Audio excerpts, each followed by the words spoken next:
Hey, Campfire Crew. Before we get started, I want to remind you about your chance to get a 4-month free trial of Amazon Music Unlimited. Get amazonmusic.com/unclejoshtruescarystories. Guys, 70 million songs. All the podcasts that you want to listen to, including mine, are available to you right now. 4-month free trial. Amazon Music Unlimited. Get amazonmusic.com/unclejoshtruescarystories. I love it. I use it every single day, from listening to Thelonious Monk to, hey, maybe I want to listen to Tool, to, hey, you know what? My daughter might want to hear something fun and have a kid session with her doing Sesame Street songs. Everything that you want is at your fingertips. Over 70 million tunes. Go and do it today. Get amazonmusic.com/unclejoshtruescarystories 4-month free trial right now. It's another way that you can support this channel. I try to keep ads to a minimum, so guys, go check it out. Get amazonmusic.com/unclejoshtruescarystories. But now, without any further ado, Campfire Crew, let's get it on.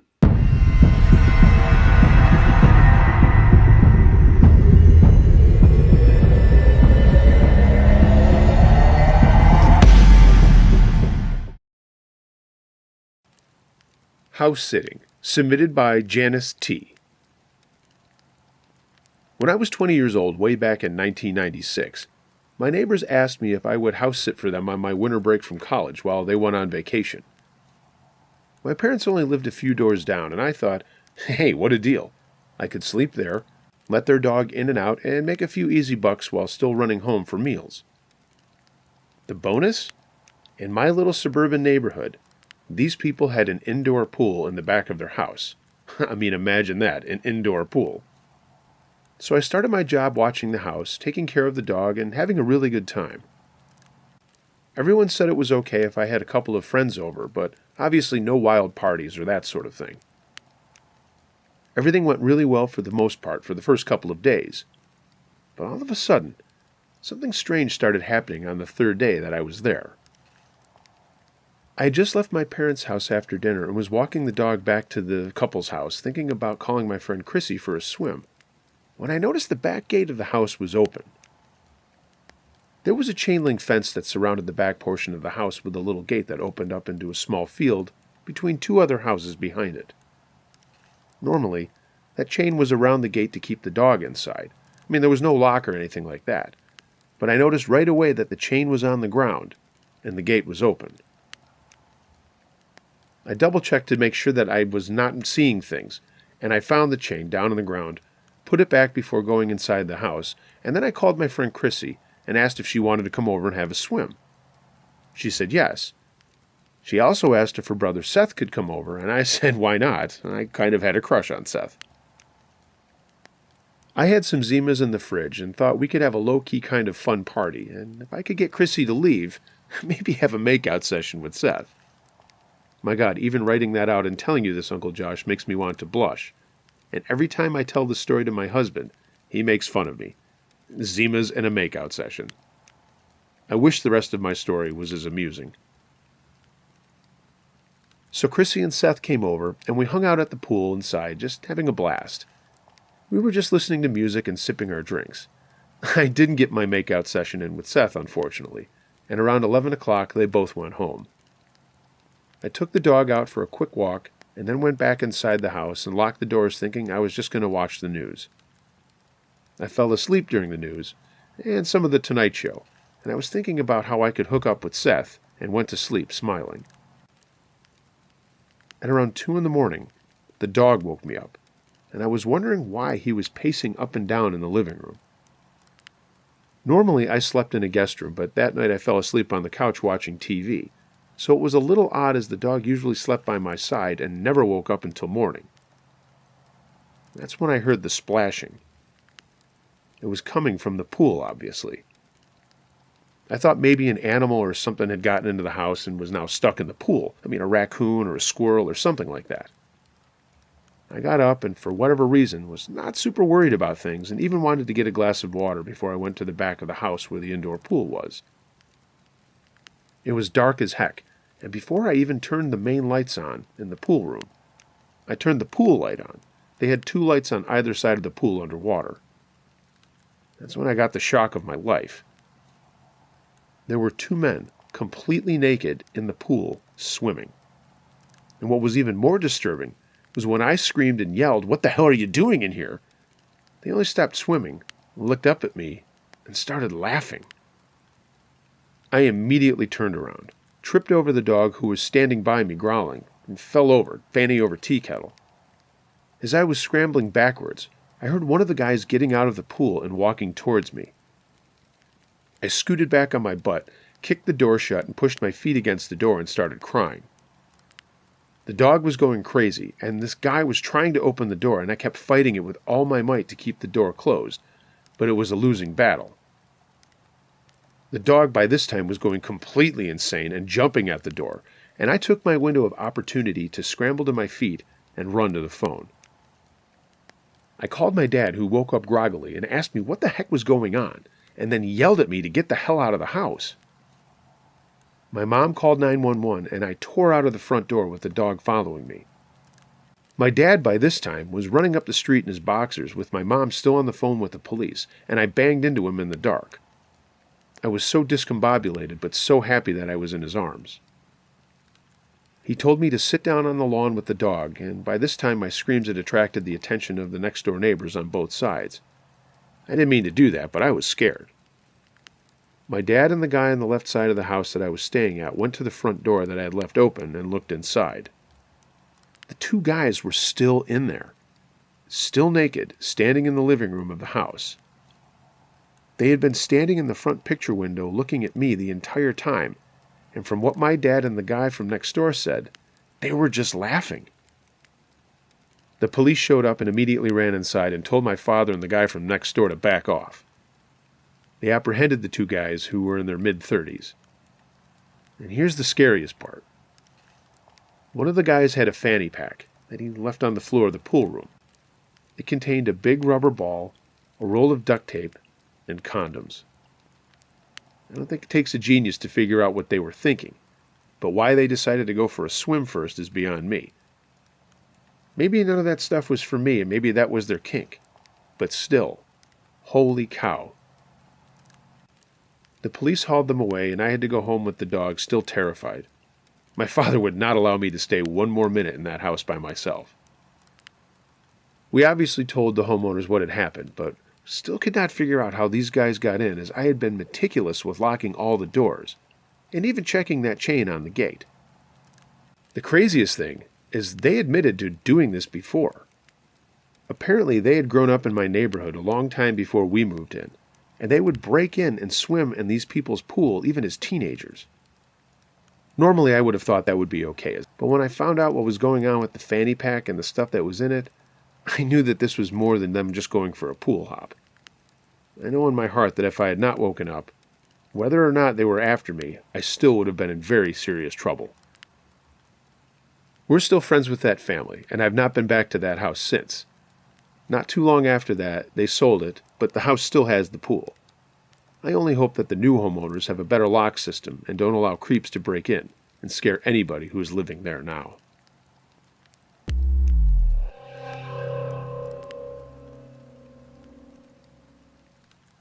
Boyfriend's Apartment, submitted by Kelly.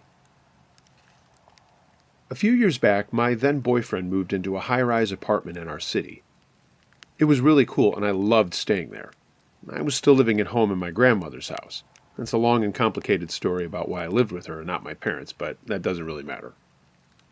But this happened to me when I was crashing there every once in a while. He lived on the top floor, which I recall being the 10th.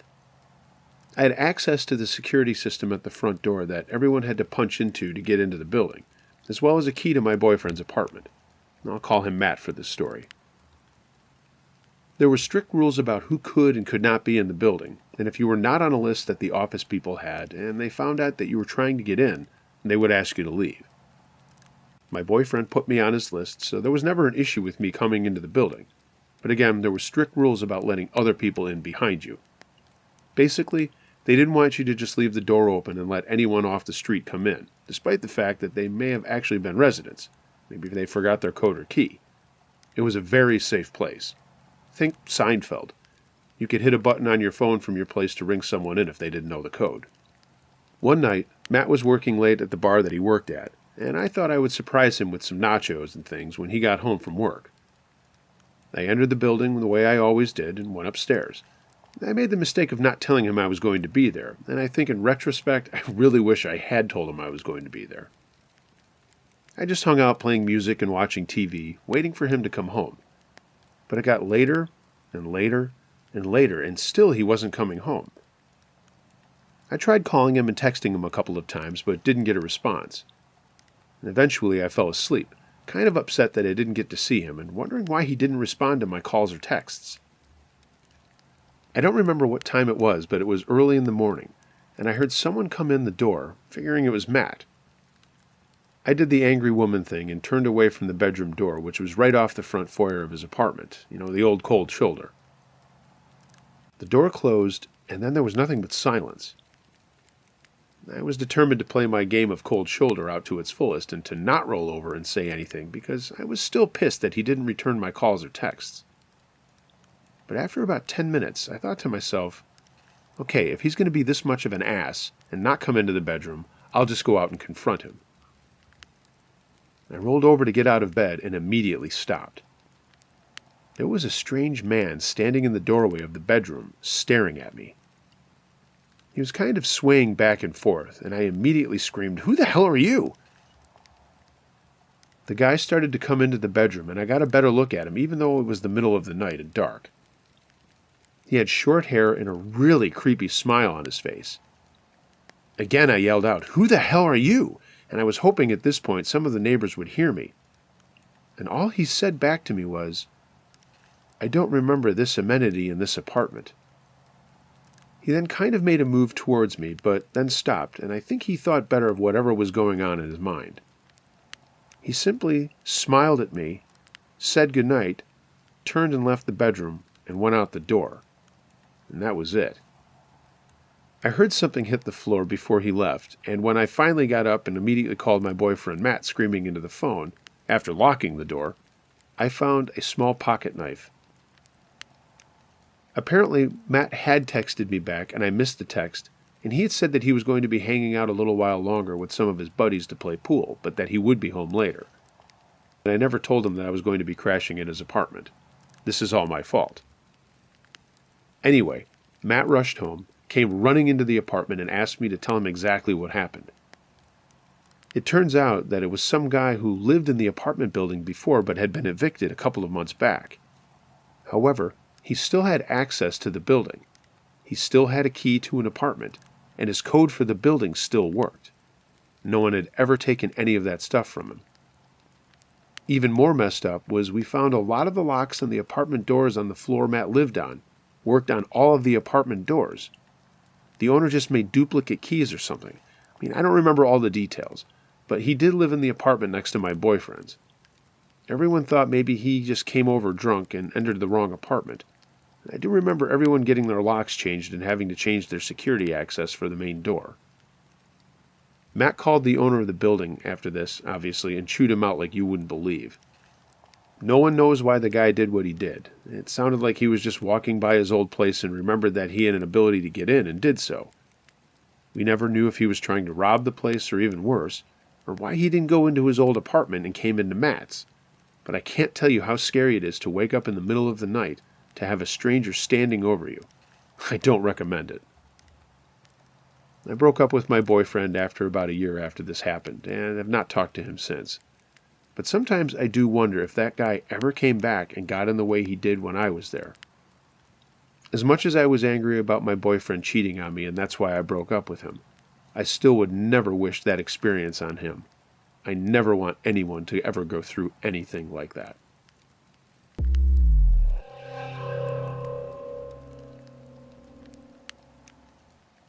The People Upstairs, submitted by Rich D. When I was a kid, my grandparents lived in a neighborhood about a mile or so away from my parents' house. I did all the normal things that grandkids do, stuff to earn extra money. Mowing the lawn, painting the house when it needed to be, washing windows, anything for an extra buck. My grandparents also had another place farther away in the state that I grew up in and would spend a lot of the summer there. My grandfather would always give me a big cash advance to take care of the things that I did take care of, and he would call my dad once a week to make sure that I was doing everything that I was being paid to do. But this also meant, as a young teenager, I was going to be making some really stupid choices. With a house completely free, with beer in the fridge in the basement, and friends who wanted to cut loose and have fun, of course that's exactly where we went. My grandparents also had an illegal cable box back then, so we could watch Playboy Channel and the Movie Channel, Cinemax, all that stuff. And we would just hang out smoking cigarettes and being stupid kids. One night, my friends Steve and Charlie were hanging out. There was another family friend that would pop in from time to say hi, and on more than one occasion he caught us drinking beer and smoking cigarettes while we were hanging out. He never said anything, although he was getting mad at us for drinking the beer that he kept restocking the fridge with. I look back now and laugh about that part of the story. I haven't seen him in a couple of decades, and I wonder if he's okay, but he always let us slide. The night that I'm talking about, though, I decided to stay later after Steve and Charlie had to go home. My parents were also out of town and had no idea I was over there by myself. I mean, this was the 80s. Gen X. Parents didn't give a shit about what we were doing and where we were. That's just the way it was. No helicopter parents back then. You were expected to do what you were asked to do and basically just left alone. Whether or not anyone agrees with that type of parenting is neither here nor there. It's just the way it was.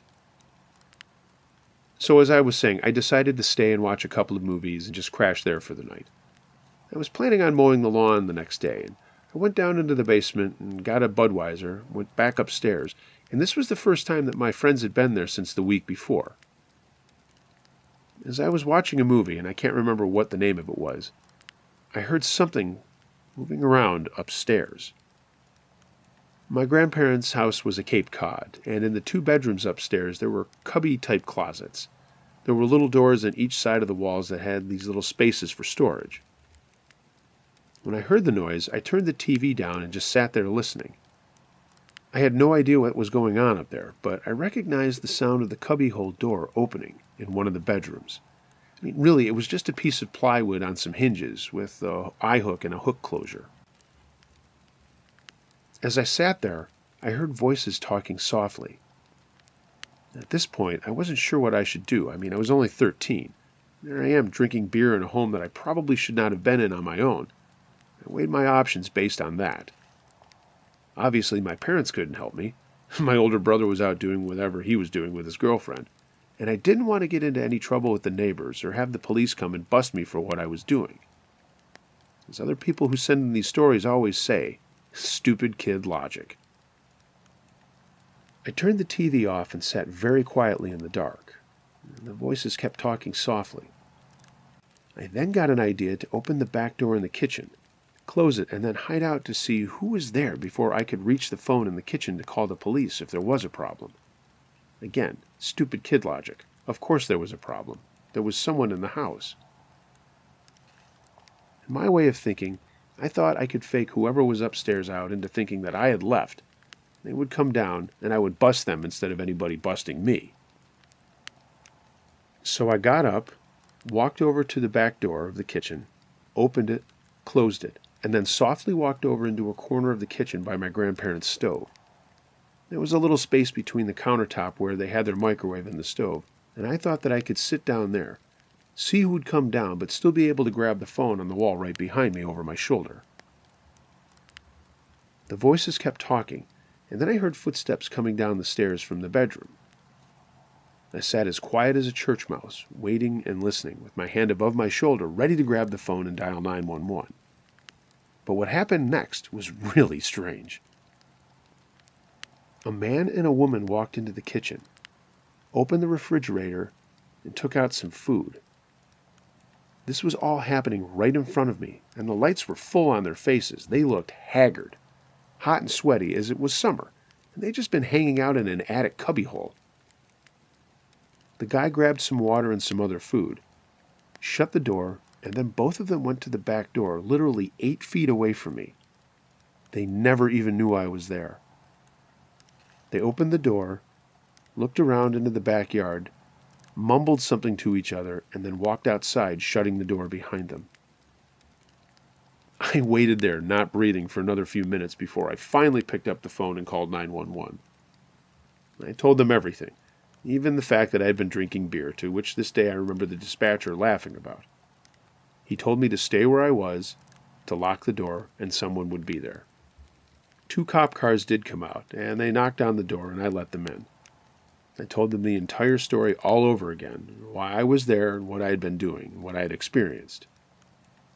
They went upstairs and looked into one of the cubbyholes in one of the bedrooms, where they found that these 2 people had been living in my grandparents' house, hiding up there for what they thought was at least a couple of weeks. There was a mattress in the cubbyhole with all kinds of food and junk lying around. I had never heard them or seen them before, but when the police talked to my parents and grandparents, they assured them that they had pretty good evidence that these 2 people had been staying there unbeknownst to anyone for nearly a month. I got a hiding from my dad for drinking beer and hanging out over there without my parents knowing where I was. My grandfather told me to just tell him if I was going to be there and to call my parents to let them know in the future. He was the only one who wasn't mad about anything, even though it was his own house and people had broken in. Those people never came back. No one knows where they went. No one knows where they came from. No one knows how they actually knew that no one was home or how they actually got in. That was one of the scariest moments in my life, sitting in that kitchen, watching this weird-looking couple walk right by me and then out the door, and me never knowing that they were upstairs hiding the entire time I was there. The neighbors never noticed anyone coming or going, anything strange happening. And my grandfather ended up just putting a different lock on the cubbyhole in the attic, just in case. To those 2 people, wherever you may be today, I hope you are in better places. I don't know why you had to hide out in my grandparents' house. It sounds silly to say this, but thank you for not hurting me or my friends, and just leaving when you knew you had to go. The older I get, the more I look back at the situation and feel sorry for them and have compassion for whatever situation they were in. At least they weren't out hurting anybody else, and at least they didn't hurt me. Thanks for reading this, Uncle Josh.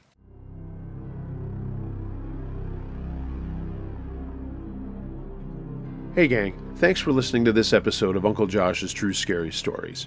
I hope you enjoyed it. If you have a true scary story of any nature that you would like me to narrate on my channel, please email unclejoshtruescarystories@gmail.com. I read them all. Please like, share, and subscribe to my channel if you haven't done that so far. Hit that notification button so you know every time that I upload. And of course, if you want to hear me in podcast format and save on data costs, find me on any of your favorite podcast platforms. I'm all over the place. Follow me on social media. All the links to that are in the description below. And until next time, everyone, be excellent to each other. And remember, be wary of things that go bump in the night. It could be anything. A ghost, a monster, or the guy next door. If you're a serious comic book collector, just starting out your collection, or maybe you're just a casual reader, then you have to check out 3D Comics in Lancaster, New York. From graded comics, custom art lithographs, limited edition prints and statues, 3D Comics is a must-see for the serious enthusiast, but the laid-back atmosphere is perfect for anyone with a love for comic books and more. They also specialize in custom art Funko Pops, taking regular Funko Pops and having a team of artists do original art on the boxes. Each comes with a certificate of authenticity. Located at 32 Central Ave in the heart of the village of historic Lancaster, New York, 3D Comics is open Wednesday through Saturday, 10 to 6, with special appointments available on Sundays. Find them online at 3dcomicsandmore.com. That's the number 3, the letter D, comicsandmore.com. And if you prefer to shop online, owner Joel Sharmani has tons of items available on eBay. Find a quick link to that on the shop's homepage. They also feature in-store appearances from today's hottest artists, special offers, and every Wednesday is New Comic Book Day. Give them a call at 716-860-7837, visit them online right now at 3dcomicsandmore.com, or better yet, just stop on in. But no matter where you are around the round world, 3D Comics is your destination for the best in comic books, custom art, and beyond. 3D Comics and More. That's the number 3, the letter D, comicsandmore.com. Tell them Uncle Josh sent you.